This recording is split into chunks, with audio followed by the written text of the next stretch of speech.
കഴിഞ്ഞ ശനിയാഴ്ച ദുബായ് KMCCയുടെ ഒരു CH അനുസ്മരണ പരിപാടിയിൽ ഞാൻ നടത്തിയ പ്രസംഗവുമായി ബന്ധപ്പെട്ട് വളരെ വിവാദങ്ങൾ കേരള രാഷ്ട്രീയത്തിൽ ചർച്ചകൾക്ക് വരികയുണ്ടായി. അതിനകത്ത് വ്യത്യസ്തമായിട്ടുള്ള അഭിപ്രായങ്ങൾ വന്നിട്ടുണ്ട്. ഒന്നെന്താ വെച്ചാൽ എന്താണ് ഈ വിമർശനങ്ങളുടെ അടിസ്ഥാനം എന്ന് മനസ്സിലാക്കാത്ത പോലെ ഇപ്പോൾ ഒരു സിനിമയിൽ കുതിരോട്ടം പപ്പു വലിയ കള്ളുകൂടിയനായിട്ട് നിൽക്കുന്ന പപ്പുവിൻ്റെ അടുത്ത് വന്ന് മോഹൻലാൽ ചോദിച്ചു കൊടുക്കുന്നുണ്ട്. അപ്പോൾ പപ്പു പറയുന്നുണ്ട്, താനാരാണെന്ന് തനിക്കറിയില്ലെങ്കിൽ താൻ എന്നോട് ചോദിക്കുക താനാരെന്ന് പറഞ്ഞ പോലത്തെ അവസ്ഥയിലാണ് അവസാനം ഞാൻ എത്തി നിൽക്കുന്നത്. കാര്യം എന്താ വെച്ചാൽ ഒരു കൂട്ടർ പറയുന്നത് ഞാൻ ഭയങ്കര വർഗീയവാദിയാണെന്നാണ്, വേറൊരു കൂട്ടർ പറയുന്നത് ഞാൻ ഭയങ്കര മതവിരുദ്ധനാണ്, സമുദായ വിരുദ്ധനാണെന്നൊക്കെയാണ് പറയുന്നത്. ഇപ്പം താനാരാണെന്ന് ഞാൻ നിങ്ങൾക്ക് പറഞ്ഞുതരാമെന്ന് വെച്ചിട്ടാണ് ഞാൻ ഈ പത്രസമ്മേളനം വിളിക്കുന്നതിന് അടിസ്ഥാനപരമായിട്ടുള്ളൊരു കാരണം. നിങ്ങളോടേക്ക് പറയാനുള്ളത്, ഈ തമാശയുടെ അപ്പുറത്ത് ഈ വർഗീയത എന്ന വാക്കും പ്രയോഗങ്ങളൊക്കെ സൂക്ഷിക്കേണ്ടുന്ന ഒരു കാലത്ത്, ഒരു കെട്ട കാലത്താണ്, ഒരു പോസ്റ്റ് ട്രൂത്ത് കാലത്താണ് നമ്മൾ പത്രപ്രവർത്തനം നടത്തുന്നത്, രാഷ്ട്രീയ പ്രവർത്തനം നടത്തുന്നത്, നമ്മൾ ജീവിക്കുന്നത് എന്നൊരു ബോധ്യം നമുക്ക് ഉണ്ടാവേണ്ടതാണ്. ഒരു സെക്കുലർ ഫാബ്രിക്കിൽ ഇത്തരം വാക്കുകൾ ഉണ്ടാക്കുന്ന പ്രശ്നങ്ങൾ എത്ര വലുതാണ് എന്ന് യാതൊരു നിരീക്ഷണവുമില്ലാതെ ഉത്തരവാദപ്പെട്ട പത്രപ്രവർത്തകന്മാർ പോലും ഇതിൽ പങ്കാളികളാവുന്നു എന്നുള്ളതാണ് ഇതിൻ്റെ ഒരു അപകടം. സാമുദായികതയും എന്താണ് എന്നൊരു തിരിച്ചറിവ് നമുക്കെല്ലാവർക്കും ഉണ്ടാകുന്നത് നല്ലതാണ്. അത് ഇല്ലാതെ പോകുന്നു എന്നൊരു പ്രശ്നം എനിക്കുണ്ട്. ഈ വർഗീയത പറയുന്നതും സാമുദായികത പറയുന്നതും തമ്മിലുള്ള വ്യത്യാസം.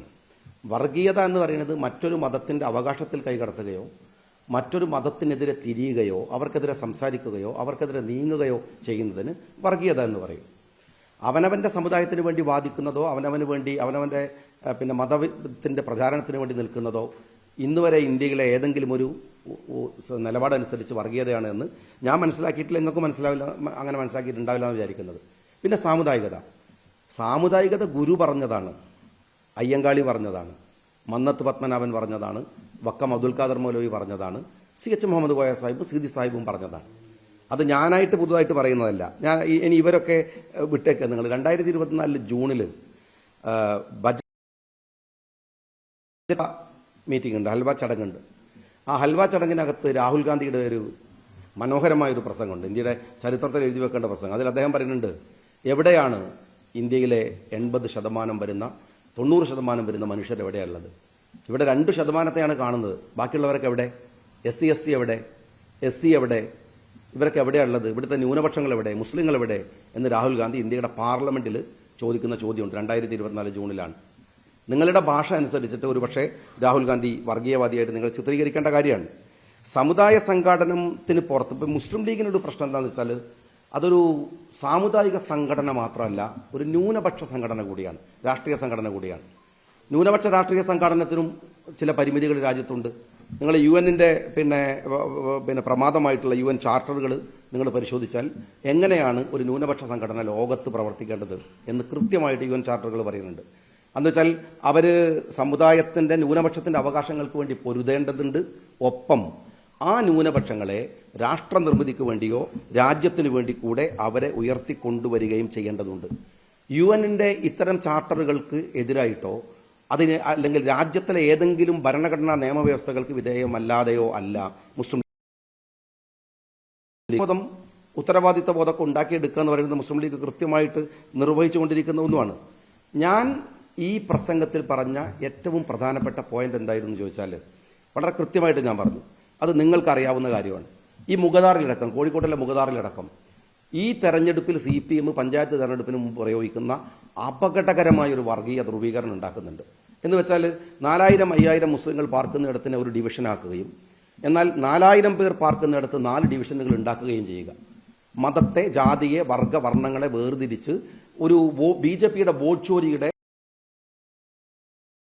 കുറച്ചുകൂടെ പരിഷ്കൃതമായിട്ടുള്ള ഒരു ഭാഗം കേരളത്തിലെ ഇടതുപക്ഷം CPM ചെയ്യുകയാണ് ഈ തെരഞ്ഞെടുപ്പിൽ. ആ വിഷയത്തെ ഞാൻ പറഞ്ഞതിനെ നിങ്ങൾ മറച്ചു വെക്കാൻ വേണ്ടിയിട്ടാണ് ചില പത്രപ്രവർത്തകരുടെ സഹായത്തോടുകൂടെ എന്നെ വർഗീയവാദിയാക്കാൻ ശ്രമിക്കുന്നത്. വർഗീയവാദിയാക്കുക എന്ന് പറയുന്നത് സുഖമുള്ള പണിയാണ്. അയാൾ പേടിച്ചു ബേജാറായിക്കോളും. ഷാജി വർഗീയവാദിയാവുന്നൊന്നും ഉള്ള വിഷയമൊന്നുമല്ല. നിങ്ങൾ ചെയ്ത ഒരു അപകടം എന്താണെന്ന് വെച്ചാൽ, നിങ്ങളെന്ന് ഞാൻ കൃത്യമായിട്ട് പറയേണ്ടവരെ ഞാൻ കൃത്യമായിട്ട് പറയും, എല്ലാവരെയും അല്ല ഞാൻ പറയുന്നത്. ഈ ചെയ്ത ഒരു പണീൻ്റെ ഒരു അപകടം എന്താണെന്ന് വെച്ചാൽ ഷാജി വർഗീയവാദിയാവുന്നുള്ളതല്ല, മറിച്ച് CPM-ന്റെ ഒരു ഇസ്ലാമോഫോബിയയെ നിങ്ങൾ എൻ്റർടൈൻ ചെയ്യുന്നു എന്നുള്ളതാണ്. നിങ്ങൾ അത് വെറും ഒരു ഇസ്ലാമോഫോബിയ അല്ല, അപകടം എൻ്റർടൈൻ ചെയ്യുന്നത്. ഇതുപോലെ സമുദായത്തിന് വേണ്ടി വാദിക്കാൻ ഒരുത്തൻ വരരുത്, അവൻ പേടിക്കണം. സമുദായത്തിൻ്റെ അവകാശങ്ങൾ ഹനിക്കപ്പെടുമ്പോൾ അവനിങ്ങനെ ഭയത്തോടു കൂടി നോക്കി നിൽക്കണം. കാരണം പറഞ്ഞാൽ വർഗീയവാദിയാകുമോ എന്നാണ് അവൻ്റെ ഭയം ഉണ്ടാവുക. അതുകൊണ്ട് ഇനി ഞാൻ ഈ വർത്തമാനം നിർത്തും എന്ന് വിചാരിക്കുന്നുണ്ടെങ്കിൽ തെറ്റാണ്. കൂടുതൽ ശക്തിയോടെ ഞാൻ ഈ അവകാശവാദ സമരങ്ങളിൽ ഞാൻ ഉണ്ടാവും. ഇനി മറ്റൊരു കാര്യം ഞാൻ ചോദിക്കുന്നത്, സമുദായത്തിന് വേണ്ടി വാദിക്കുന്നത്, പ്രദേശത്തിന് വേണ്ടി വാദിക്കുന്നത്, മലബാർ പ്രദേശത്തെ അവഗണിക്കുന്നു, അല്ലെങ്കിൽ എൻ്റെ നാട്ടിലേക്ക് വേണ്ട വികസനങ്ങൾ വന്നില്ല എന്ന് പറയുന്നത് അഖണ്ഡ ഭാരതത്തിൻ്റെ കാഴ്ചപ്പാടുകൾക്കെതിരാണോ? അല്ലല്ലോ. വീക്കർ സെഷനുകൾ ഏതാണോ ഉള്ളത്? സമുദായമാവാം, പ്രദേശമാവാം, നാടാവാം, എങ്ങനെയാവാം. അങ്ങനെയുള്ള ആളുകൾക്ക് വേണ്ടി വാദിക്കുന്നതിന് എങ്ങനെയാണ് വർഗീയത എന്ന് പറയുന്നത്? പിന്നെ ഇവിടെ CPM-ന്റെ ബാലേട്ടൻ പറഞ്ഞ ഒരു കാര്യമാണ്. ബാലേട്ടന് ഒരു അത്രമേൽ അപകടകാരിയല്ലാത്ത ദുഷ്ടത കുറഞ്ഞ ഒരു CPM-കാരനാണെങ്കിലും വിവരക്കേട് വേണ്ടുപോലുള്ളത് കൊണ്ട് അദ്ദേഹം ഇടയ്ക്ക് സത്യം പറയുന്നുള്ളൊരു പ്രശ്നമുണ്ട്. അദ്ദേഹം പറഞ്ഞ സത്യം എന്താണെന്ന് വെച്ചാൽ 9 വർഷമായിട്ട് UDF-ന് മുസ്ലിം സമുദായത്തിന് നഷ്ടമായത് തിരിച്ചു പിടിച്ചു കൊടുക്കും ഭരണം കിട്ടിയാലെന്ന് ഷാജി പറഞ്ഞു എന്നാണ്. എന്തൊരു രസകരമായ വസ്തുതയാണ് അദ്ദേഹം പറഞ്ഞിരിക്കുന്നത്. ഇതന്നെയാണ് വസ്തുത. നഷ്ടമായത്, നഷ്ടം എന്ന് പറയുന്നത് ഉള്ളത് പോകുന്നതിനാണ്, മറ്റുള്ളവൻ്റെ അടുത്ത് പിടിച്ചു വാങ്ങുന്നതിനല്ല. നഷ്ടപ്പെട്ടു പോകുന്നതിനെ അതേ AK ബാലനെ പോലെ ഒരു സീനിയർ ലീഡർ തന്നെ പറഞ്ഞിരിക്കുന്നു, നഷ്ടപ്പെടുന്നത്. എന്നാൽ ഞാൻ ബാലേട്ടനോട് പറയുന്നത് മുസ്ലിം സമുദായത്തിന് നഷ്ടപ്പെട്ടത് മാത്രമല്ല, അത് ഞാൻ സമുദായത്തിൻ്റെ കാര്യം പറയുമ്പോൾ പറഞ്ഞാൽ ഖജനാവിന് നഷ്ടപ്പെടുത്തിയിട്ട് മുഖ്യമന്ത്രിയും മകളും അടക്കമുള്ളവർ മുഖ്യമന്ത്രിയുടെ കുടുംബം അടിച്ചുള്ളതാണ്. സംവരണത്തിൽ നഷ്ടപ്പെട്ടു പോയത് ഭരണം കിട്ടിയാൽ തിരിച്ചു പിടിക്കാനുള്ളതാണ്. പ്രാദേശികമായി നഷ്ടപ്പെട്ടു പോയ കാര്യങ്ങൾ ഭരണം കിട്ടിയാൽ തിരിച്ചു പിടിക്കാനുള്ളതാണ്. ആരോഗ്യ മേഖലയിലും വിദ്യാഭ്യാസ മേഖലയിലും നഷ്ടപ്പെട്ടു പോയത് ഭരണം കിട്ടിയാൽ തിരിച്ചു പിടിക്കാനുള്ളതാണ്. കഴിഞ്ഞ 9 വർഷം കൊണ്ട് നഷ്ടപ്പെട്ടു പോയ CPM-ന്റെ പ്രതിച്ഛായയും വേണമെങ്കിൽ ബാലേട്ടന് തിരിച്ചു പിടിക്കാൻ ശ്രമിക്കാവുന്നതാണ്. അപ്പം തിരിച്ചു പിടിക്കുക എന്ന് പറയുന്നത് നഷ്ടത്തിൻ്റെ പേരിലാണെങ്കിൽ അത് തന്നെയാണ് ഞാൻ പറഞ്ഞിട്ടുള്ള കാര്യം എന്നാണ് ഞാൻ പറയുന്നത്. ഞാൻ പറഞ്ഞ ഒരു പോയിന്റ് CD സാഹിബും CH ഒക്കെ പറഞ്ഞ അതേ മുസ്ലിം ലീഗിൻ്റെ പൊളിറ്റിക്കലായിട്ടുള്ള കാര്യമാണ്. സമുദായത്തിന് ഇനി മറ്റൊരു കാര്യം ഞാൻ ചോദിക്കുന്നത് നിങ്ങളോട്, ഞാൻ ലീഗുകാരനായ ഞാനിത് സമുദായത്തിന് അവകാശം തിരിച്ചു പിടിച്ചു കൊടുക്കുമെന്ന് പറഞ്ഞാണ് അത്ര ഇവിടുത്തെ വലിയ കുഴപ്പം. ഇത് പറയാനല്ലെങ്കിൽ പിന്നെ എന്തിനാണ് ഞാൻ ലീഗാവണത്? എനിക്ക് കോൺഗ്രസ് ആയാൽ പോരെ, എനിക്ക് CPM ആയാൽ പോരെ? ഞാൻ ചോദിക്കുന്നത്, ഞാൻ നിങ്ങളൊക്കെ കേട്ടിട്ടുണ്ടാവും എൻ്റെ പ്രസംഗങ്ങളിൽ അല്ലെങ്കിൽ എൻ്റെ മറ്റു കാര്യങ്ങളിൽ ഞാൻ ഏറ്റവും കൂടുതൽ ഇന്ത്യയിൽ ഇഷ്ടപ്പെടുന്ന നേതാക്കന്മാരിൽ ഒരാൾ രാഹുൽ ഗാന്ധിയാണ്. രാഹുൽ ഗാന്ധി ഒരുപാട് പ്രസംഗങ്ങളിൽ ഞാൻ പ്രൊമോട്ട് ചെയ്യാറുണ്ട്. എന്നിട്ടും എന്താ ഞാൻ കോൺഗ്രസ് ആവാത്തത്? എന്നിട്ടും എന്താ ഞാൻ ലീഗായി നിൽക്കുന്നത്? ഞങ്ങൾ സാമുദായിക പാർട്ടിയാണ്. മിനിമം ആ വസ്തുതകൾ നിങ്ങൾ മനസ്സിലാക്കണം. ആ സമുദായത്തിന് വേണ്ടിയിട്ടല്ല സംസാരിക്കുന്നതെങ്കിൽ എങ്ങനെയാ പിന്നെ ഞാനിതിനെ മുസ്ലിം ലീഗായിട്ട് നിൽക്കുന്നത്? ഇവിടെ വേറെ രസമുണ്ട്. ഞാൻ സമുദായത്തിന് വേണ്ടി ബാധിച്ചാൽ വർഗീയവാദി, വെള്ളാപ്പള്ളി മറ്റ് സമുദായങ്ങളെ ആക്ഷേപിച്ചാൽ അയാൾ നവോത്ഥാന നായകൻ. ഇതെന്തൊരു തമാശയാണ്. ഞാൻ എൻ്റെ സമുദായത്തിന് വേണ്ടി ബാധിക്കുന്നു. വെള്ളാപ്പള്ളി ഈഴവന്മാർക്ക് വേണ്ടി ബാധിക്കുകയല്ല, മുസ്ലിങ്ങളെ ആക്ഷേപിക്കുകയാണ്, പരിഹസിക്കുകയാണ്, ചീത്ത വിളിക്കുകയാണ്. മറ്റു സമുദായത്തെ പരിഹസിക്കുന്ന, ചീത്ത വിളിക്കുന്ന വെള്ളാപ്പള്ളി നവോത്ഥാന നായകൻ. സ്വന്തം സമുദായത്തിന് വേണ്ടിയിട്ട് അവകാശവാദം ഉന്നയിക്കുന്ന ഞാൻ വർഗീയവാദിയാവുക. ഇത് ഈ CPM-ന്റെ ഭൂരിപക്ഷത്തെ പ്രീണിപ്പിക്കുന്ന ഈ അജണ്ടയുണ്ട്. ഇന്നലെ നിങ്ങൾ കണ്ടിട്ടുണ്ടാവും, മുഖ്യമന്ത്രിയെ കാണാൻ ആഭ്യന്തര മന്ത്രാലയത്തിൻ്റെ പുറത്തേക്ക് ആര് വരുന്നു? അമിത്ഷാ വരുന്നു. പത്രക്കാർ പറയുന്നത് വിദേശ രാഷ്ട്ര പ്രതിനിധികൾ വന്നിട്ട് പോലും അമിത്ഷാ ആഭ്യന്തര മന്ത്രാലയത്തിൻ്റെ പുറത്തേക്ക് വന്നിട്ടില്ല. അപ്പോൾ പിണറായി അല്ലെങ്കിൽ അമിത്ഷാ കൂട്ടുകെട്ട് അവിടെ നടത്തുന്ന ഒരു ഭീകരമായ ഒരു അജണ്ട, ഭരണം മൂന്നാമത് നിലനിർത്താൻ വേണ്ടി. ഒരു CPM-ന്റെ നേതാവ് എന്നോട് പറഞ്ഞത് അടുത്ത തവണ ഭരണം കിട്ടിയിട്ടില്ലെങ്കിൽ CPM നിൽക്കാനാവില്ല എന്നാണ്. അതിനുവേണ്ടി ന്യൂനപക്ഷങ്ങളുടെ മേലെ കുതിര കയറിയിട്ട് ഭരണം നിർത്താമെന്നാണ് വിചാരിക്കുന്നതെങ്കിൽ അതിനെ പ്രതിരോധിക്കാൻ തന്നെ ഞങ്ങൾ രാഷ്ട്രീയമായിട്ട് ഇവിടെ ഉണ്ടാവും. അത് ഞങ്ങളുടെ ബാധ്യതയാണ്. പക്ഷെ ഞാൻ വിനീതമായിട്ട് ചോദിക്കുന്ന ഒരു ചോദ്യം, കേവലം ഒരു 15-20 വർഷം മുമ്പ് ലോഞ്ച് ചെയ്തിട്ടുള്ള കൈരളിയുടെ നിലവാരത്തിലേക്ക് കേരളത്തിൻ്റെ പൊതുരാഷ്ട്രീയ മണ്ഡലത്തിൽ 100 വർഷത്തെ പഴക്കമുള്ള മാതൃഭൂമി പത്രം എന്തിനാ പോണത്? എനിക്ക് മാതൃഭൂമി പത്രത്തെ അറിയാം, വീരേന്ദ്രകുമാറിനെ അറിയാം, അദ്ദേഹത്തിൻ്റെ ആ പത്രത്തിൻ്റെ പിറകിൽ പ്രവർത്തിച്ചവരെ അറിയാം. എൻ്റെ നാട്ടുകാരനാണ്. കേരളം കണ്ടിട്ടുള്ള ഏറ്റവും സെക്യുലറായിട്ടുള്ള ഒരു മനുഷ്യൻ തൻ്റെ നാവ് കൊണ്ട് ഈ നാട്ടിലെ എന്താണ് രാമൻ്റെ ദുഃഖം എഴുതിയത് മാത്രമല്ല, ഇങ്ങനെ സംസാരിച്ചു നടന്നൊരു മനുഷ്യരില്ല.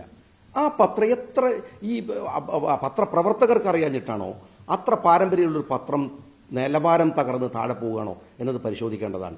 ഇത് വളരെ ഗൗരവത്തോടെ എന്തിനാണ് മാതൃഭൂമിയെപ്പോലൊരു പത്രം ഇത്ര മോശപ്പെട്ട ഒരു വർഗീയ സമീപനം എടുക്കുന്നതിന് ശ്രമം നടത്തിയത് എന്നത് അവർ നിർബന്ധമായും വിശദീകരിക്കേണ്ടതാണ്. കാരണം അത്രമേൽ ഞാൻ ബഹുമാനിച്ചിരുന്നൊരു പത്രം എന്നുള്ള നിലക്ക് അവർ പറയേണ്ടതാണ്. വളരെ മോശമായിരുന്നു അവരുണ്ടാക്കിയ ഫ്ലയറുകൾ, അവരുടെ പോസ്റ്ററുകൾ. വളരെ ആസൂത്രിതമായിട്ടാണ് അവർ ഒരാളെ, അതും ഈ ഒരു വളരെ സെക്യുലർ ഫാബ്രിക്കിനകത്ത് നിൽക്കുകയും പ്രവർത്തിക്കുകയും ചെയ്യുന്ന ഒരാളെ വർഗീയമാക്കുന്നത് വഴി മാതൃഭൂമിയുടെ ലാഭം എന്താണ് എന്ന് കൈരളിയുടെ നിലവാരത്തിലേക്ക് ആ പത്രം പോകുന്നതിനോടുള്ള എൻ്റെ വിയോജിപ്പ്, ഒരു പൊതുപ്രവർത്തകൻ എന്നുള്ള വിയോജിപ്പ് ഞാൻ പ്രകടിപ്പിക്കാൻ. ഇതാണ് എൻ്റെ വർഗീയവാദിയാക്കിയതിൻ്റെ താൻ ആരാണ് എന്ന ചോദ്യത്തിലെ കൺഫ്യൂഷനിലെ ഒന്നാമത്തെ ഘട്ടം. രണ്ടാമത്തത് മതവിരുദ്ധനാക്കിയതാണ്. ഞാൻ അതിൻ്റെ താല്പര്യം വേറെ രസകരമായ താല്പര്യമാണ്. ഞാൻ ആ പ്രസംഗത്തിനകത്ത് നിങ്ങൾക്ക് എത്രത്തോളം ഇൻട്രസ്റ്റ് ഉണ്ടോ എന്ന് എനിക്കറിയില്ല, പക്ഷേ അതിനകത്ത് ഞാൻ എൻ്റെ സമുദായത്തോട് പറയേണ്ട ഒരു കാര്യം പറഞ്ഞിരുന്നു. ഇസ്ലാമിലെ ഒരു ക്രൈറ്റീരിയ ഉണ്ട്, അതെല്ലാ മതത്തിലും അങ്ങനെ തന്നെയാണ്. എന്നുവെച്ചാൽ അദബ്, ഇൽമ്, ഇബാദത്ത് എന്ന് പറയും. എന്നുവെച്ചാൽ അറിവുണ്ടാകുന്നതിന് മുമ്പ് ഉണ്ടാവേണ്ടത് അവന് അടക്കം, ഒതുക്കം, വിനയം ഒക്കെയാണെന്നാണ്. എല്ലാ മതവും അങ്ങനെ തന്നെയാണ്. വിനയമുള്ളവന് അറിവുണ്ടായാൽ, അറിവുള്ളവൻ ആരാധനാ കർമ്മങ്ങൾ നിർവഹിച്ചാൽ അതിൽ സൗന്ദര്യം ഉണ്ടാവും. അതല്ലാതെ ഒരു ബഗിടി കളിക്കുന്ന ആളുടെ കയ്യിലല്ല മതനേതൃത്വം കിടക്കേണ്ടത് എന്ന് സൂചിപ്പിച്ചുകൊണ്ട് ഞാൻ മുഷാവറയിലെ ബഹുമാന്യനായ അംഗവും കേരളത്തിലൊരു വിദ്യാഭ്യാസ പ്രവർത്തകനുമായ ബഹാവുദ്ദീൻ ഉസ്താദിനെ അഡ്രസ് ചെയ്തു. അപ്പോൾ പിറ്റേ ദിവസം ഒരു ചങ്ങായി വന്നിട്ട് പത്രസമ്മേളനം നടത്തുമ്പോൾ ഞാൻ വിചാരിക്കണം എന്താണെന്ന് വെച്ചാൽ അദ്ദേഹത്തെ ചോദിച്ചതാണ്, പത്രക്കാരൻ്റെ ഉത്തരവാദിത്വം നിർവഹിച്ചിട്ടുണ്ട്. അപ്പോൾ ഞാൻ വിചാരിച്ചത് എന്താണെന്ന് വെച്ചാൽ അയാൾ ഞാൻ പറഞ്ഞതിൽ എന്തെങ്കിലും കുഴപ്പമുണ്ടോ, ഈ ക്രൈറ്റീരിയയിൽ വല്ല കുഴപ്പമുണ്ടോ, മതപരമായ സംശയം തീർക്കുന്ന ആൾക്കാണ്. പക്ഷേ അദ്ദേഹം ഞാൻ ബഹാവുദ്ദീൻ ഉസ്താദിനെ കുറിച്ച് പറഞ്ഞതല്ല കേട്ടത്, ഞാൻ സജി ചെറിയാനെ കുറിച്ച് പറഞ്ഞതാണ് മൂപ്പരെ പ്രകോപിപ്പിച്ചത് എന്നെനിക്ക് പിന്നെയാണ് മനസ്സിലായത്. സജി ചെറിയാനെ കുറിച്ച് ഞാൻ എന്താ പറഞ്ഞത് അത് നിങ്ങൾ കേൾക്കേണ്ടതാണ്. അമൃതാനന്ദമയ്യെ സജി ചെറിയാൻ കെട്ടിപ്പിടിക്കുമ്പോൾ ഞാൻ പറഞ്ഞൊരു കാര്യം എന്താ അറിയങ്ങൾ, അമ്മയെ സൂക്ഷിക്കണം ഇയാളെ. കാരണം എന്താണ്, 20 കൊല്ലം മുമ്പ് DYFIക്കാർ നടത്തിയ ഒരു വലിയ ക്യാമ്പയിൻ്റെ പേരിങ്ങനെയായിരുന്നു, അന്ധവിശ്വാസത്തിനും അനാചാരത്തിനും ആൾദൈവങ്ങൾക്കുമെതിരെ. ആ സമയത്ത് പലയിടത്തും പോയിട്ട് ആൾദൈവങ്ങളെ ഇവർ ആക്രമിക്കാൻ നോക്കുമ്പോൾ പോലീസിൻ്റെ ഭയങ്കര പ്രൊട്ടക്ഷൻ കൊടുത്തു. DYFIക്കാരനെ അടിച്ചു ഓടിച്ചു. ആ അടിയുടെ പാട് സജി ചെറിയാൻ്റെ ദേഹത്തുണ്ട്. അതുകൊണ്ട് അമ്മയെ ഈ കള്ളനെ സൂക്ഷിക്കണേ എന്നാണ്, കപടവിശ്വാസിയെ സൂക്ഷിക്കണേ എന്നാണ് ഞാൻ ഉദ്ദേശിച്ചത്. അല്ലാതെ അത് അമ്മയെ വിശ്വസിക്കുന്ന ഒരു സമൂഹത്തിനെതിരായിട്ടല്ല. എന്നിട്ട് ഞാൻ രണ്ടാമത് വരുന്ന കാര്യമാണ് അതിലെ ഈ മന്ത്രിയെക്കുറിച്ച് പരിഹസിച്ചോടുത്ത് ഞാൻ പറയുന്നത്, അമ്മയെ പോയി കെട്ടിപ്പിടിക്കുമ്പോഴും ഞാൻ ആ പ്രസംഗത്തിൽ പലതവണ പറയുന്നുണ്ട്, ഞാൻ വളരെ സിനോപ്സിസാണ് പറയണത്, സമയമില്ല, അരമണിക്കൂർ പ്രസംഗമാണ്. അതുപോലെ ദർഗയിൽ പോയി മുണ്ടിടുന്നവന് ആരമ്മയെ കെട്ടിപ്പിടിച്ചവൻ സജി ചെറിയാനാണ്. അയാളെപ്പോലെ ഒരു അവിശ്വാസി ദർഗയിൽ പോയിട്ട് മുണ്ടിടുന്നതും തെറ്റാണ്. ആ വാദത്തെ ഞാൻ ഇപ്പോഴും ഉറച്ചിക്കാണ്, അത് വളരെ തെറ്റാണ്. കേരളത്തിൽ പലതരം വിശ്വാസാചാരങ്ങളുണ്ട്. ഇതൊക്കെ രാഷ്ട്രീയക്കാരനെ ബാധിക്കുന്ന വിഷയമൊന്നുമല്ല. രാഷ്ട്രീയക്കാരൻ അതിൻ്റെ ഉള്ളറകളിലേക്ക് പോകേണ്ട കാര്യമില്ല. രാഷ്ട്രീയക്കാരൻ്റെ മാസവും നട തുറക്കുമ്പോൾ അദ്ദേഹം 1-ാം തീയതി, മലയാള മാസം 1-ാം തീയതി ശബരിമല ഗുരുവായൂരിലുണ്ടാവും. ആരെങ്കിലും അദ്ദേഹം ഒരു കുഴപ്പക്കാരനാണെന്ന് പറഞ്ഞിട്ടുണ്ടാവും. ദർഗയിൽ പോകുന്ന മന്ത്രിമാരുണ്ടാവും, പള്ളിയിൽ പോകുന്ന നിസ്കരിക്കുന്ന മന്ത്രിമാരുണ്ടാവും. മന്ത്രി ആയതുകൊണ്ട് നിസ്കാരം ഒഴിവാക്കണമെന്നുണ്ടോ? ഇല്ല. പക്ഷെ CPM അങ്ങനെയല്ല.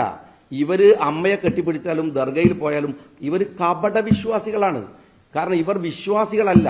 ഇസ്ലാമിലൊരു കാര്യമുണ്ട്, മുനാഫിക് എന്ന് പറയും, അവനെ കപടവിശ്വാസി എന്ന് പറയാം. വിശ്വാസിയേക്കാൾ നീ സൂക്ഷിക്കേണ്ടത്, അല്ലെങ്കിൽ മറ്റു മതസ്ഥനേക്കാൾ സൂക്ഷിക്കേണ്ടത് സ്വന്തം മതത്തിലെ കപടവിശ്വാസിയാണ് എന്ന് ഇസ്ലാം പറയുന്നുണ്ട്. ഇവിടെ ഈ കള്ളത്തരത്തെയാണ് ഞാൻ സൂചിപ്പിച്ചത്. കമ്മ്യൂണിസ്റ്റുകാരൻ എങ്ങനെയാണ് ഇത് ചെയ്യുന്നത്? രണ്ടാമത്തെ ഒരു കാര്യം ഞങ്ങളോട് പറയട്ടെ, ഈ വിശ്വാസവും സമുദായവും തമ്മിൽ വ്യത്യാസമുണ്ട്.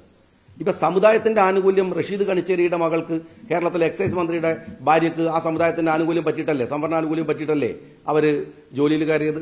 കാരണം അവർക്ക് കൂടി അവകാശപ്പെട്ടതാണ്, അവകാശപ്പെട്ടതൊന്നുമല്ല. സമുദായവും തമ്മിൽ വ്യത്യാസമുണ്ട്. ഒരു ഉദാഹരണം ഞാൻ പറയാം. വാസവൻ എങ്ങനെയാണ് ദേവസ്വം മന്ത്രിയായത്? അതൊരു വർഗീയതയാണെന്ന് വേണമെങ്കിൽ പറയാൻ പറ്റൂ? ഇല്ല. പക്ഷെ അതിന്റെ കുഴപ്പം എന്താണെന്നറിയോ? അയാൾക്ക് ശബരിമലയിൽ നിന്ന് സ്വർണ്ണം അടിച്ചു മാറ്റിയാൽ ഒരു കുഴപ്പമില്ല. അതൊരു വിശ്വാസിയാണെങ്കിൽ കുഴപ്പമുണ്ടാവും. അത് വിശ്വാസി ആ മതത്തിൻ്റെ അല്ല, വേറെ മതത്തിലെ വിശ്വാസിയാണ് ദേവസ്വം മന്ത്രി എങ്കിൽ പോലും ശബരിമലയിൽ നിന്ന് സ്വർണം പോയാൽ ബേജാറുണ്ടാവും. ഇത് കരുവന്നൂർ ബാങ്കിൽ നിന്ന് പൈസ അടിച്ചു മാറ്റുന്ന അതേ ലാഘവത്തിൽ തന്നെയാണ് ശബരിമലയിൽ നിന്ന് പൈസ അടിച്ചു മാറ്റുന്നത്. കാരണം അയാൾക്കത് സെന്റിമെന്റ്സ് അല്ല, അതൊരു മെറ്റീരിയൽ ഇൻട്രസ്റ്റ് ആണ്, സ്പിരിച്വൽ ഇൻട്രസ്റ്റ് അല്ല. അതാണ് പ്രശ്നം. വിശ്വാസിയും സമുദായവും തമ്മിൽ വ്യത്യാസമുണ്ട്. ഞാൻ ഇങ്ങനെ ഒരു ക്ലാസ് എടുത്ത് പോകേണ്ടി വരുന്നത് നിങ്ങൾ തന്നെ ഉണ്ടാക്കിയ പ്രശ്നം കൊണ്ടാണ്. അപ്പൊ ഞാൻ പറയുന്നത് ഇതാണ്. ഇവിടെ നിങ്ങൾക്ക് എല്ലാവർക്കും അറിയാം വളരെ കൃത്യമായിട്ട്. ഞാനായതുകൊണ്ട് നിങ്ങൾ അതിൽ വേറെ പല ഘടകങ്ങളുണ്ട്. ഞാൻ പറഞ്ഞ് കുഴപ്പത്തിന് നിൽക്കുകയല്ല, മനസ്സിലാവണമെന്ന് മനസ്സിലായാൽ മതി. ചിലത് പറഞ്ഞാൽ ചില സാധനം മാത്രം പോകുന്നുള്ളതുകൊണ്ടാണ് പറയാത്തത്. ഞാനായതുകൊണ്ടാണ്. ഞാൻ തെരഞ്ഞെടുപ്പിന്റെ തലേ ദിവസം അന്ന് കണ്ണൂരിൽ പത്രപ്രവർത്തനം നടത്തിയ ആളുകൾ ഇപ്പം എൻ്റെ മുമ്പിലുണ്ട്. വർഗീയവാദികളുടെ മതതീവ്രവാദികളുടെ വോട്ട് വേണ്ട എന്ന് പേര് ചൊല്ലി പറഞ്ഞ് മത്സരിച്ചു. കേരളത്തിലെ ഒരു DYFI നേതാവോ ഒരു യുവജന നേതാവോ പറഞ്ഞിട്ടില്ല. ഞാൻ പറഞ്ഞു. രണ്ടാമത് എന്നെ അത് പറഞ്ഞ് കുറേ വേട്ടയാടാൻ നോക്കി. എന്നെ അഴിമതിയുടെ സ്റ്റോറീസ് ആയിരുന്നു എന്നെ കുറിച്ചുണ്ടായിരുന്നത്. കൂളായിട്ട് ഞാൻ രാജ്യത്തിൻ്റെ നിയമത്തിൻ്റെ മുമ്പിൽ നിന്ന് കൃത്യമായിട്ട് ഞാൻ നിരപരാധി എന്ന് പറഞ്ഞ് ഇറങ്ങി വന്നു. ആകാവുന്നത്ര പീഡിപ്പിച്ചു. ഇനി നിങ്ങൾ എന്നെ വർഗീയവാദിയാക്കാനാണ് നോക്കുന്നതെങ്കിൽ നിങ്ങൾ ഉറപ്പിച്ച് വിശ്വസിച്ചോളൂ. അതിൻ്റെ മുമ്പിലൊന്നും ഇതിലൊന്നും ഞാൻ പതറിയിട്ടില്ലെങ്കിൽ അതിൻ്റെ മുമ്പിലൊന്നും പതറാൻ ഞാൻ പോണില്ല. എൻ്റെ പൊതുരാഷ്ട്രീയത്തിനകത്ത് ഞാൻ നടത്തിയ പ്രസംഗങ്ങൾ, ഞാൻ എഴുതിയ ലേഖനങ്ങൾ, നിയമസഭയിലെ 10 കൊല്ലത്തെ ഒരു ദിവസം പോലും മാറി നിൽക്കാത്ത എൻ്റെ നിയമസഭാ നിർവഹണത്തിനിടയിലെ പ്രസംഗങ്ങൾ, ഒരു വരി നിങ്ങളോട് ഞാനിപ്പം ഇത് കഴിഞ്ഞ മറ്റൊരു സമുദായത്തിനെതിരെ ഞാൻ പറഞ്ഞതിൽ എന്തെങ്കിലും ഒരു മോശത്തരമുണ്ട് എന്ന് നിങ്ങൾ തെളിയിച്ചാൽ ഞാൻ ഇതേ മീഡിയകളുടെ മുമ്പിൽ നിന്ന് മാപ്പും പറയും. ഞാൻ ഈ ഏർപ്പാട് നിർത്തിപ്പോകും. എൻ്റെ സമൂഹത്തിനോ സമുദായത്തിനോ വേണ്ടി വാദിക്കാനാണ് ഞാൻ പൊതുപ്രവർത്തനം നടത്തുന്നത്. അതെന്നെ പറഞ്ഞിടാനും ഭീഷണിപ്പെടുത്തുകയും അതിൻ്റെ പേരിൽ എന്നെ പിറകോട്ട് വലിക്കാനും അത്തരത്തിലുള്ള ഒരു കപട മതേതര ബോധവും എന്നെ നയിക്കുന്നില്ല. എനിക്ക് ഈ രാജ്യത്തിലെ ഒരു പൊതുപ്രവർത്തകൻ എന്നുള്ള ബോധ്യമില്ലാത്ത ഒരു ബോധ്യവും എന്നെ സംബന്ധിച്ചിടത്തോളം എനിക്കില്ല. ഇവിടെ ശരിക്കും പറഞ്ഞാൽ ഈ ചന്ദ്രനെ കുറിച്ച് സംസാരിക്കുമ്പോൾ ചൂണ്ടിയ വിരലിനെ കുറിച്ച് തർക്കണ പോലെ ഞാൻ പറഞ്ഞൊരു മാറ്റർ വേറെ സ്ഥലത്ത് കിടക്കുക, നിങ്ങളെല്ലാം കൂടി കൊണ്ടുപോയിട്ട് ആ സാധനത്തിനെ വേറെ സ്ഥലത്ത് കൊണ്ടുപോയി വെക്കുക എന്ന് പറഞ്ഞാൽ അതിനെ പ്രതിരോധിക്കാനുള്ള വലിയ ബാധ്യത എനിക്കുണ്ട്. ഒന്നുകൂടെ ഞാൻ പറയാം, ഇന്നത്തെ കാലമാണ്. ഈ കാലത്ത് ഒട്ടും വിശ്വാസം ആരില്ലാത്ത കാലമാണ്. ഈ അബ്ബാസ് അർഗാച്ചി ഇറാന്റെ, ഞാൻ പലയിടത്തും പറഞ്ഞതാണ്, ഇറാന്റെ UN മീറ്റിംഗ് നടക്കുമ്പോൾ ചോദിക്കുന്ന ചോദ്യമുണ്ട്, എൻ്റെ നാട്ടിൽ നിന്ന് കൊണ്ടുവന്ന വെള്ളം എവിടെയാണ്? മറ്റൊറ്റൊന്നിനെയും കുടിച്ച വെള്ളത്തിൽ വിശ്വസിക്കാൻ പറ്റില്ല എന്നുള്ളതുകൊണ്ട് ഇന്നത്തെ പുതിയ കാലമാണ്. ഞാനും ഇത് കൊണ്ടാണ് നിങ്ങളിതിനെ കീറി മുറിച്ച് കൊണ്ടുപോകുമെന്ന് അറിയുന്നതുകൊണ്ടാണ്. അതിൽ ഒരു പൊതുസമൂഹത്തിലെ ഒരു രാഷ്ട്രീയ പ്രവർത്തകൻ എന്ന നിലക്കുള്ള എൻ്റെ വേദന കൂടെ നിങ്ങളോട് പങ്കുവെക്കുകയാണ്. നിങ്ങൾക്ക് ഇനി ചോദിക്കാനുള്ളത് ചോദിക്കാം.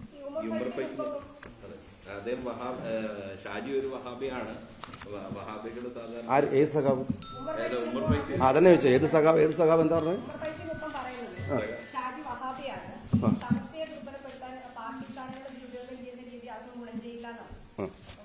അതല്ല, അത് ഞങ്ങളെ ഈ മുസ്ലിം സമുദായത്തിനകത്തുള്ള ചെറിയ പ്രശ്നങ്ങളാണ്. സുന്നി, വഹാബി, മുജാഹിദ്, ജമാഅത്ത്, അത് ഞാൻ വേറെ ഇത്ര പ്രധാനപ്പെട്ട ഒരു സാധനത്തിനകത്ത് പറയേണ്ട സഖാവും അല്ല അദ്ദേഹം, മറുപടി പറയേണ്ട ആളുമല്ല. ഞാൻ വലിയ കാര്യങ്ങൾ പറയുന്നുണ്ടെങ്കിൽ എനിക്ക് അതിന് മറുപടി ചെയ്യാൻ താല്പര്യമില്ല.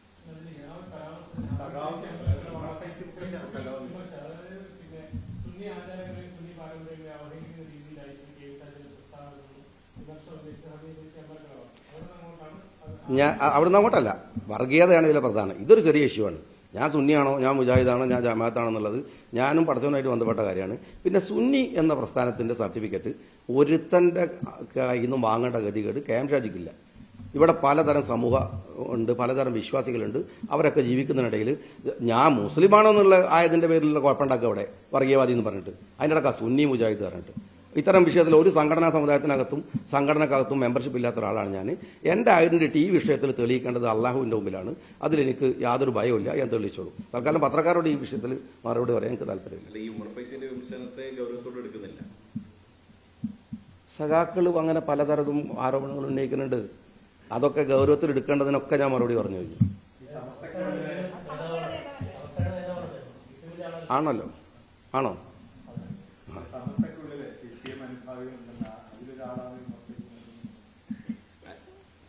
നിങ്ങൾ വേറെ എന്തെങ്കിലും ഇതുമായിട്ട് ഈ സാധനം അല്ലാത്ത വേറെ എന്തെങ്കിലും ചോദിക്കാം?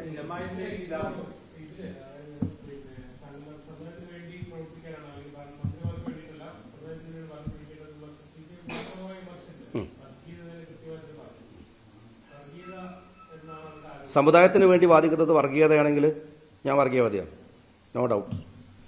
ഗുരു വർഗീയവാദിയാണ്, അയ്യങ്കാളി വർഗീയവാദിയാണ്, പാർലമെന്റിൽ പ്രസംഗിച്ച രാഹുൽ ഗാന്ധി വർഗീയവാദിയാണ്, ആ കൂട്ടത്തിൽ ഞാൻ വർഗീയവാദിയാണ്.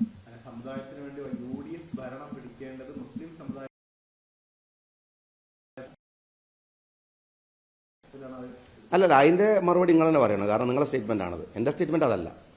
അതിന്റെ മറുപടി നിങ്ങളെ പറയേണ്ടത്. അല്ല, അങ്ങനെ അർത്ഥം ആർക്കൊക്കെ വെക്കാന്ന് അർത്ഥം വെച്ചിട്ട് കുഴപ്പമാക്കലാണല്ലോ ഇവിടുത്തെ കാര്യപ്പെട്ട പണി. ഞാൻ പറഞ്ഞത് എന്താണ് എന്നത് വിശദീകരിക്കേണ്ട റെസ്പോൺസിബിലിറ്റി മാത്രമേ എനിക്കുള്ളൂ. ഞാൻ പറഞ്ഞത് റെക്കോർഡാണ്. കഴിഞ്ഞ 5 വർഷം എന്നല്ല, 9 വർഷം കേരളത്തിൽ നഷ്ടപ്പെട്ട ഞാൻ നിങ്ങളോട്, പത്രക്കാരോട് ഞാൻ പറയാം, ഞാനൊരു ഡിബേറ്റ് നടത്താം, നിങ്ങൾ തയ്യാറുണ്ടെങ്കിൽ. ഞാൻ നേതൃത്വം കൊടുത്ത് ഞാൻ കേരളത്തിലെ എക്സ്പേർട്ടുകളെ ഇരുത്തിയിട്ട് നഷ്ടപ്പെട്ടു പോയ സംവരണത്തിലെ തിരികെ കയറ്റലുകൾ വഴി നഷ്ടപ്പെട്ടു പോയ സംവരണത്തിന്റെ കണക്ക് ഞാൻ പറയാം. നിങ്ങൾ തയ്യാറാണോ? നിങ്ങൾ റെഡിയാണോ? സത്യസന്ധമായ കാര്യം കേൾക്കാൻ തയ്യാറാണെങ്കിൽ ഡോക്യുമെന്റലായിട്ട് ഞാൻ പറയാം. 1 അല്ല 10 അല്ല 100 അല്ല 1000 കണക്കിന് എത്രയോ വർഷമായിട്ട് കേരളത്തിലെ പൊതുരാഷ്ട്രീയ മണ്ഡലം സമരം ചെയ്ത് നേടിയെടുത്ത ആനുകൂല്യങ്ങൾ നഷ്ടപ്പെടുത്തിയിട്ടുണ്ട്. നഷ്ടപ്പെടുത്തിയിട്ടില്ല എന്ന് നിങ്ങൾ തെളിയിച്ചാൽ ഞാൻ നിങ്ങളോട് മാപ്പും പറയാൻ ഞാൻ പൊതുപ്രവർത്തനം അവസാനിപ്പിക്കാം. നഷ്ടപ്പെട്ടു പോയി എന്ന് എനിക്ക് ബോധ്യമില്ല എന്നും പറയില്ല. പോയത് പോയിട്ടുണ്ട്, അത് തിരിച്ചു പിടിക്കാൻ ഞങ്ങൾ ഇതൊന്നും അല്ലെങ്കിൽ പിന്നെ എന്തിനാ കേരളത്തിൽ ഞങ്ങളുടെ കമ്മ്യൂണിറ്റി, ഞങ്ങളുടെ സമുദായം, ആ സമുദായത്തെ പൂർണ്ണമായിട്ട് അജണ്ട ഉണ്ടാക്കിയിട്ട് അവർക്ക് ലഭിക്കേണ്ട കാര്യങ്ങളെ കൃത്യമായി നഷ്ടപ്പെടും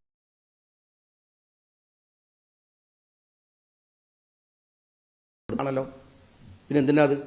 ഭരണഘടനാപരമായ അവകാശം ഞാൻ ചോദിക്കുന്നത്. ഭരണഘടനാപരമായ അവകാശം, ജനസംഖ്യാനുപാതികമായ പരിഗണന. ആ പരിഗണനയ്ക്ക് വേണ്ടി വാദിക്കുന്നത് വർഗീയതാണെന്നുണ്ടെങ്കിൽ ഞാൻ പറഞ്ഞല്ലോ, ഗുരു വർഗീയവാദിയാണ്, അതെ, പിന്നെ മന്നത്ത് പത്മനാഭൻ വർഗീയവാദിയാണ്, അയ്യങ്കാളി വർഗീയവാദിയാണ്, എല്ലാവരും.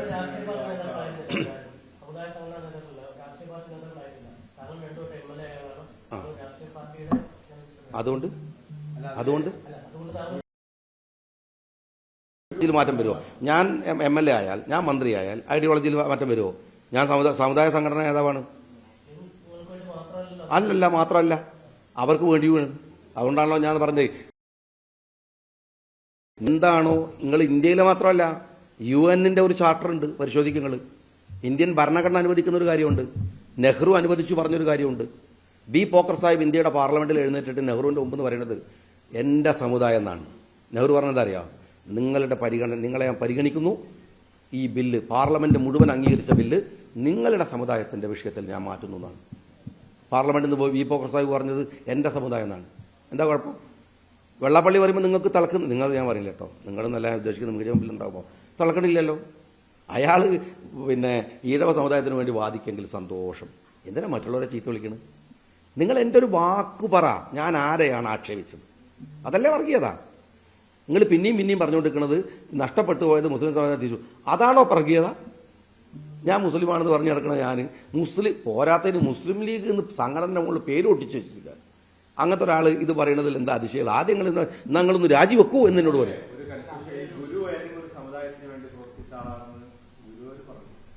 ഇല്ല, ഈഴവശിവൻ എന്തിനാ ഉണ്ടാക്കിയത്? അല്ല തർക്കിക്കാം.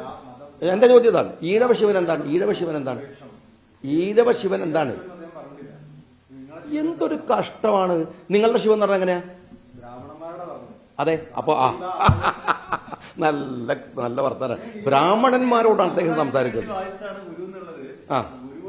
ജാതിഭേദം മതദ്വേഷം ഏതുമില്ലാതെ ഏവരും സോദരത്വേന വാഴുന്ന, അല്ലേ? അതാണ് നിങ്ങൾ പോലത്തെ ആളുകൾ മനസ്സിലാക്കേണ്ട കാര്യം. എന്താ വെച്ചാൽ സ്വന്തം സമുദായത്തിന് വേണ്ടി വാദിക്കുമ്പോഴും മറ്റുള്ളവർക്ക് വേണ്ടി നിൽക്കാൻ കഴിയുന്നതിനാണ് സെക്കുലർ എന്ന് പറയുന്നത്. സ്വന്തം സമുദായത്തിന് ഞാനൊരു മുസ്ലിം എന്നതിൻ്റെ പേരിൽ അഭിമാനത്തോടെ നിൽക്കുകയും മറ്റുള്ളവരെ ബഹുമാനിക്കാൻ പഠിക്കുകയും ചെയ്യുന്നതാണ് ഇന്ത്യയിലെ മതേതരത്വത്തിന്റെ വിഷയം. അതറിയാതെ പോയതാണ് ഇടതുപക്ഷത്തിന്റെ പരാജയം. ഇന്ത്യൻ സെക്കുലറിസത്തെ കുറിച്ച് അവർക്കറിയില്ല. അവർക്കറിയുന്ന യൂറോപ്പ് പ്രത്യേകത അത് ഇൻക്ലൂസീവായിട്ടുള്ള സെക്കുലറിസാണ്. എൻ്റെ മതത്തിൻ്റെയോ എൻ്റെ ജാതിയുടെയോ പേരിൽ അഭിമാനിക്കാം. ഇനി ഗുരു സമുദായത്തിന് വേണ്ടി വാദിച്ചില്ല നിങ്ങൾ വെള്ളാപ്പള്ളിനോട് പറഞ്ഞേക്കാം, എന്നോട് പറയണ്ട.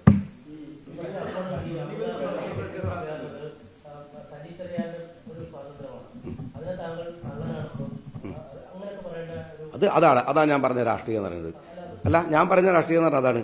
ഒരു വിശ്വാസിയല്ലാത്ത ഒരാൾ, ഒരു കപടനായ ഒരാൾ പോയിട്ട് ഒരു ഇതേ പിന്നെ ആൾ ദൈവങ്ങൾക്ക് എന്ന് പറഞ്ഞ് സമരം ചെയ്ത ആൾ 20 കൊല്ലം മുമ്പ് ഇപ്പോഴും ദൃഢപ്രതിജ്ഞ ചെയ്യുന്ന ഒരാൾ, അയാൾ പിന്നെ മുസ്ലിങ്ങളെ പ്രീണിപ്പിക്കാൻ നോക്കുമ്പോൾ, ഹിന്ദു കമ്മ്യൂണിറ്റിയെ പ്രീണിപ്പിക്കാൻ നോക്കുമ്പോൾ ഇതേ കള്ളൻ എന്ന് പറയുന്ന ഉത്തരവാദിത്തമാണ് രാഷ്ട്രീയ പ്രവർത്തനം, എൻ്റെ രാഷ്ട്രീയ പ്രവർത്തനം. ഞാൻ ഇങ്ങനെ കള്ളനെ കണ്ടപ്പോൾ കള്ളനാ പറയും, അത് കുഴപ്പമാണ്.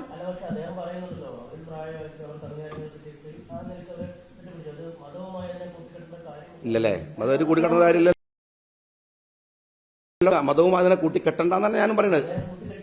അതേ കൂട്ടിക്കെട്ടിയിട്ടുണ്ട്, ഒരുപാട് സ്ഥലത്ത് കെട്ടിയിട്ടുണ്ട്. അദ്ദേഹം ഒരുപാട് സ്ഥലങ്ങളിൽ കൂട്ടിക്കെട്ടിയിട്ടുണ്ട്. ഇതുമായി ബന്ധപ്പെട്ടല്ല, CPM നിരന്തരമായി അത്തരത്തിലുള്ള മതപരമായ കൂട്ടിക്കെട്ടലുകൾ നടത്തുന്നുണ്ട്. അതാ പ്രശ്നം. ഞാൻ എന്തിന് ഹാലളകണം എന്ന് ചോദിക്കുന്നത് അതെന്റെ രാഷ്ട്രീയമായ അവകാശത്തെക്കുറിച്ചാണ് ഞാൻ പറയുന്നത്. എന്നെ പറഞ്ഞു എന്നല്ല ഞാൻ ചോദിക്കുന്നത്, ഞാൻ എന്റെ ഉത്തരാണ് പറയുന്നത്. ഞാനവരെന്താ ഇന്ത്യ രാജ്യത്ത് ചോദിക്കുന്നതിന് അവകാശമില്ലേ?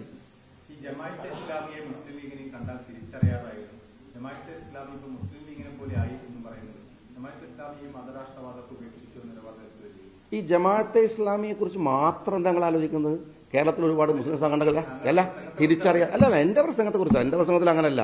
എന്റെ പ്രസംഗത്തിൽ ജമാഅത്തെ ഇസ്ലാമിയുടെ ഐഡിയോളജി വേറെയാണ്, അല്ലേ? PDPയുടെ ഐഡിയോളജി വേറെയാണ്, NDFന്റെ ഐഡിയോളജി വേറെയാണ്. ഇത് കൃത്യമായിട്ട് ഞാൻ കൺഫ്യൂഷൻ, എന്റെ ജമാഅത്ത് വിഷയത്തിൽ ഒരു കൺഫ്യൂഷന്റെ കാര്യമില്ല. ഞാൻ വളരെ ക്രിസ്റ്റൽ ക്ലിയർ ആയിട്ട് 50-ലധികം ലേഖനങ്ങൾ മാതൃഭൂമിയിലും മലയാളത്തിലെ മുഴുവൻ പത്രങ്ങളിലും ഞാൻ എഴുതിയതാണ്, ഞാൻ പ്രസംഗിച്ചതാണ്, ഞാനത് തുടരുന്ന ഒരാളാണ്. അതെ, ഒരു പാർട്ടി കൺവെൻഷനകത്ത് ഈ രണ്ട് കാര്യങ്ങൾ എന്ന് വെച്ചാൽ പൊളിറ്റിക്കൽ ഇസ്ലാം എന്താണ്, സ്വത്ത് ബോധവും സ്വത്ത് രാഷ്ട്രീയവും എന്താണ്, ഇതിനാണ് ഞാൻ പറഞ്ഞത്. അതാ ഞാൻ പറഞ്ഞു. ഞാൻ പ്രസംഗത്തിൽ കുറേ കാര്യങ്ങൾ പറയുന്നുണ്ട്. ഇന്നത്തെ കാലത്തെ ആധുനിക കാലത്തെ മീഡിയ എന്താണ് ഈ സോഷ്യൽ മീഡിയകളിൽ ഉണ്ടാക്കുന്ന പരാക്രമം, അതേ പരാക്രമം വെച്ചിട്ടാണ് എന്നെ തിരിച്ചടിക്കുകയും ചെയ്തത്. മനസ്സിലായി? എനിക്ക് കുഴപ്പമില്ല. അത് ചിലർക്ക് കൊണ്ടിട്ടുണ്ടാവും, അതുകൊണ്ടായിരിക്കാം. പക്ഷേ എൻ്റെ പ്രശ്നം അതല്ല. ഞാൻ ഇത് വ്യത്യസ്തമായി കാണുന്ന ഒന്നാണ്. എൻ്റെ പാർട്ടിക്കാരോട് നിങ്ങൾ ജമാഅത്തെ ഇസ്ലാമിയെ തിരിച്ചറിയണം, നിങ്ങൾ PDPയെ തിരിച്ചറിയണം, നിങ്ങൾ മുസ്ലിം ലീഗിൻ്റെ ഐഡിയോളജി വേറെയാണ് എന്ന് ക്ലാസ് എടുക്കണത് എന്താ കുഴപ്പമുള്ളത്? ആയി എന്ന് പറഞ്ഞിട്ടില്ല, ആവരുത് എന്നാണ് അത് പറയാനുള്ള ബാധ്യത എനിക്കുണ്ടല്ലോ. ഞാൻ ലീഗുകാരനായിരിക്കുന്നിടത്തോളം ആണ് എനിക്ക് അഭിപ്രായം. ലീഗിനെ പോലെ ആവുക എന്നല്ല, അവർ ഒരു കേരളത്തിന്റെ പൊതു രാഷ്ട്രീയ മണ്ഡലത്തിലേക്ക് വരുന്നു. അല്ലെങ്കിൽ എന്തിനാണ് വെൽഫെയർ പാർട്ടി ഉണ്ടാവുന്നത്? എന്തിനാണ് ഉണ്ടാവുന്നത്? ഇതുമായി ബന്ധപ്പെട്ട വിഷയമല്ല.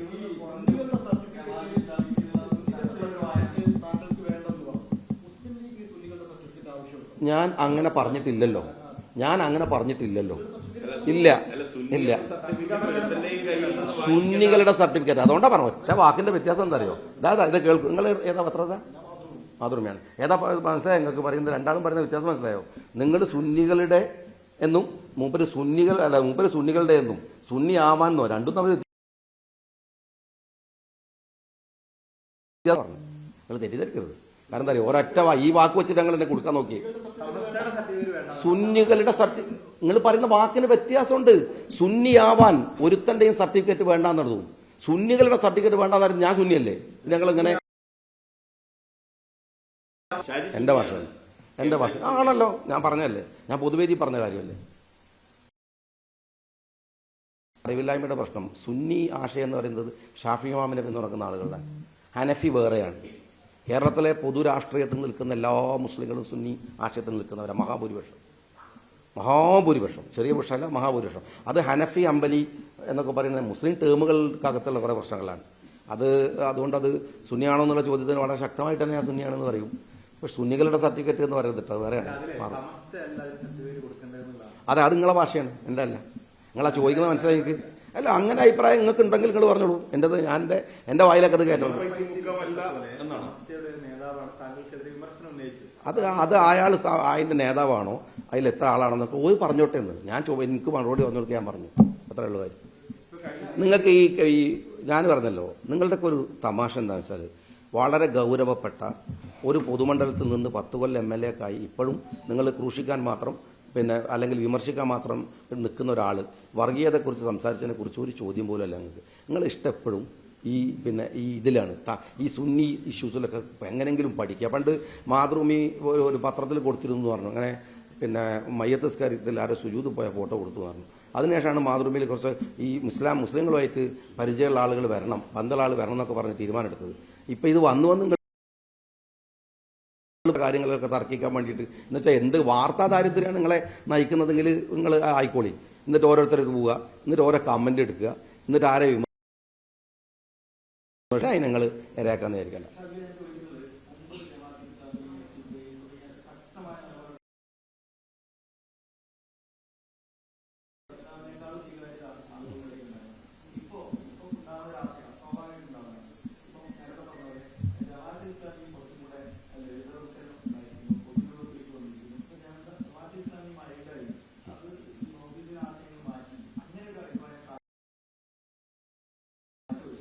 അല്ല, ഇതിനകത്തൊരു കാര്യം ഞാൻ പറയുന്നത്, മാറ്റാനാ പറ്റുക, മൗദൂദിയല്ലേ അല്ല,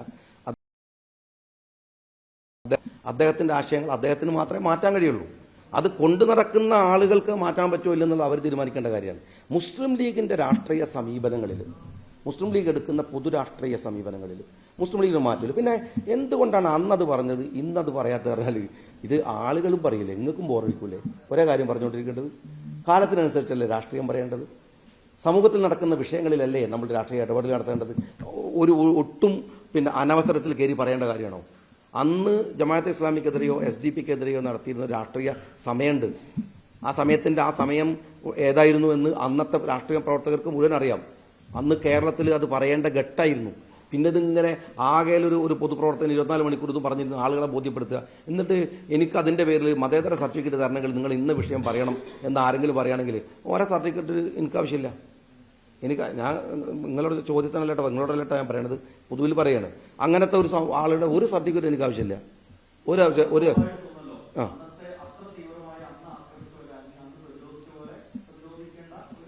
ഒന്ന് രാഷ്ട്രീയ സാഹചര്യമല്ല, അതാണ്. അത്തരമൊരു രാഷ്ട്രീയ സാഹചര്യം എന്നാണോ വരുന്നത്, അത്തരത്തിൽ എങ്ങനെയാണോ അത് കൺഫ്യൂസ് ചെയ്യിക്കാൻ നോക്കുന്നത് സമുദായത്തെ, അപ്പൊ ഞങ്ങൾ പറയേണ്ടി വന്നാൽ അല്ല, അങ്ങനെയൊന്നുമില്ല, നിലവിലില്ല എന്നൊന്നുമല്ല പറയണത്. ആ സാഹചര്യം വന്നാൽ പറയുന്നതാണ്.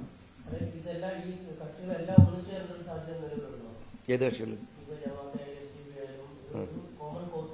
കേരളത്തിലെ എല്ലാ ജനങ്ങളും ഒന്നിച്ചിട്ട് സർക്കാരിനെതിരെ നിൽക്കേണ്ട സമയമാണെന്നല്ലേ പറയാം. ഇല്ല, ഞാൻ ചോദിക്കണത് പത്രപ്രവർത്തകരായ ആളുകളിൽ നിങ്ങളെ മേത്ത് കൊള്ളുമല്ലാതെ എപ്പോഴെങ്കിലും ഒന്നിച്ചു നിന്നിട്ടുണ്ടോ? നിങ്ങളുടെ മേത്ത് കൊള്ളുമ്പോഴല്ലാതെ കേരളത്തിലെ ഏതെങ്കിലും ഒരു പൊതുവിഷയത്തിൽ നിങ്ങൾ ആരെങ്കിലും ഒന്നിച്ചു നിന്നിട്ടുണ്ടോ? നിങ്ങൾ നടത്തുന്ന രാഷ്ട്രീയ പ്രവർത്തനമല്ലേ, രാഷ്ട്രത്തിന്റെ ഭാഗമല്ലേ നിങ്ങൾ? നിങ്ങൾക്ക് തോന്നാത്തത് ബാക്കിയുള്ളവൻ തോന്നണം നിർബന്ധമുണ്ടോ? ആദ്യം ലീഗിനെതിരെ ഉന്നയിക്കുന്ന ആരോപണമാണ് ലീഗ് കുറച്ചുകൂടി ജമാഅത്തെ ഇസ്ലാമിവൽക്കരിക്കപ്പെട്ടു, മതരാഷ്ട്രവൽക്കരിക്കപ്പെട്ടു. ഇപ്പൊ MSF-നെതിരെ SFI പറഞ്ഞു. ഇപ്പൊ അതേ ആരോപണം KSU കൊടുവള്ളി പറയാണ്, MSF തോറ്റു മതേതരത്വം. അപ്പൊ മൊത്തത്തിൽ ലീഗും MSF വർഗീയ പാർട്ടിയായി മാറിയെന്നൊരു തോന്നൽ വന്നോന്നതാണ്. ഞങ്ങൾക്ക് തോന്നിയിട്ടില്ല. ഇതിനേക്കാൾ കൂടുതൽ വർഗീയപരമായ ആക്ഷേപങ്ങൾ കേട്ടിട്ടാണ് മുസ്ലിം ലീഗ് അതിന്റെ പ്രവർത്തനം തുടങ്ങുന്നത്. അതതിന്റെ പ്രവൃത്തി കൊണ്ട് തെളിയിക്കപ്പെട്ട ഒരു സംഘടനയാണ്. ആരെങ്കിലും എവിടെയെങ്കിലും ബാനർ വെച്ചാലോ, CPM-കാരൻ താൽക്കാലിക ലാഭത്തിന് വേണ്ടി, ഞാൻ പറഞ്ഞല്ലോ, ഇനി ഭരണം കിട്ടിയില്ലെങ്കിൽ നിൽക്കാനാവില്ല എന്നൊരു CPM നേതാവിനോട് പറഞ്ഞതാണ്. അതുകൊണ്ട് അതിന് ഞങ്ങളെ ബലിയാടാക്കാന്ന് ഒരു വിചാരിക്കേണ്ടത്, അത് നടക്കുന്ന കാര്യമല്ല. അല്ല, KSU ക്യാമ്പസിനകത്ത് KSU MSF ഇവരൊക്കെ അങ്ങോട്ടും ഇങ്ങോട്ടും ഉണ്ടാകുന്ന ചെറിയ തർക്കങ്ങൾ, അങ്ങോട്ടും ഇങ്ങോട്ടും ഇവർ ക്യാമ്പസിൽ നടത്തുന്ന മത്സരങ്ങളുടെ പേരിൽ അവർ വിളിച്ചു പറയുന്നതിനൊന്നും ഞാനൊരു പൊതുവിഷയമായിട്ട് നടക്കുന്നില്ല. പ്രവണത തെറ്റാണ്, ഒരു സംശയവും. അല്ലെ, SFI ഉന്നയിക്കുന്ന ആരോപണത്തിന്റെ രീതി വേറെയാണ്. അത് KSU-വും MSF-ഉം അങ്ങോട്ടും ഇങ്ങോട്ടും ക്യാമ്പസുകളിൽ, അത് ക്യാമ്പസിലെ അവിടെ ക്യാമ്പസിനകത്ത് നിൽക്കുന്ന കുറേ ട്രെൻഡുകളാണ്. അതൊന്നും കേരളത്തിലെ രാഷ്ട്രീയത്തിൽ VD സതീശനോ അല്ലെങ്കിൽ രമേശ് ചെന്നിത്തലയോ അല്ലെങ്കിൽ കോൺഗ്രസിന്റെ ലീഡർഷിപ്പോ മുസ്ലിം ലീഗിൽ കുഞ്ഞാലിക്കുട്ടി സാഹിബോ അങ്ങനെയൊന്നും ആ തരത്തിലേക്ക് ആ ചർച്ച ഒന്നും വരുന്നില്ല. അതിനവിടെ തന്നെ അത് ആ പ്രദേശത്തെ വേറെ സ്ഥലത്ത് KSU MSF-ഉം കെട്ടിപ്പിടിക്കുകയാണ്. അവർ ഭയങ്കര ഉമ്മ വെച്ചിട്ട് ഒരുമിച്ച് മത്സരിക്കുകയാണ്. അപ്പം എന്നാൽ പിന്നെ ഇത് കേരളത്തിലെ പൊതുസ്വീകാര്യത പ്രശ്നമായിട്ട് വരണ്ടേ? ഇതൊക്കെ ചില ക്യാമ്പസുകൾക്കകത്ത് മാത്രം ഉണ്ടാവുന്ന ഇഷ്യൂവാണ്. അത് അവിടെ തീരുകയും ചെയ്യും. അതൊരു പൊതുവിഷയമേ അല്ല. ആണ് എന്ന് MSF-ന്റെയോ KSU-വിന്റെയോ സംസ്ഥാന പ്രസിഡന്റോ സെക്രട്ടറിയോ ഒക്കെ പറയുകയാണെങ്കിലോ ഒക്കെ, അത് പറയാത്തിടത്തോളം കാലം അതൊരു പൊതുവിഷയമല്ല. KSU-വിന്റെ സംസ്ഥാന പ്രസിഡന്റോ സെക്രട്ടറിയോ MSF-ന്റെ സംസ്ഥാന പ്രസിഡന്റോ സെക്രട്ടറിയോ അങ്ങോട്ടും ഇങ്ങോട്ടും ഇത്തരത്തിൽ ആരോപണങ്ങൾ ഉന്നയിക്കുകയാണെങ്കിൽ പാർട്ടി അതിൽ ഇടപെടും. അല്ലാത്തടത്തോളം ക്യാമ്പസിലെ പ്രാദേശികമായി മാത്രം നിൽക്കുന്ന ഒരു തർക്കത്തിൽ ഇടപെടേണ്ടതില്ല എന്നാണ് പാർട്ടി വിചാരിക്കുന്നത്.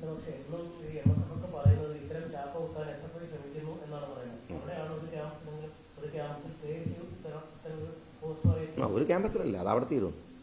അതൊരു പൊതുവിഷയമൊന്നുമല്ല. ഓക്കെ.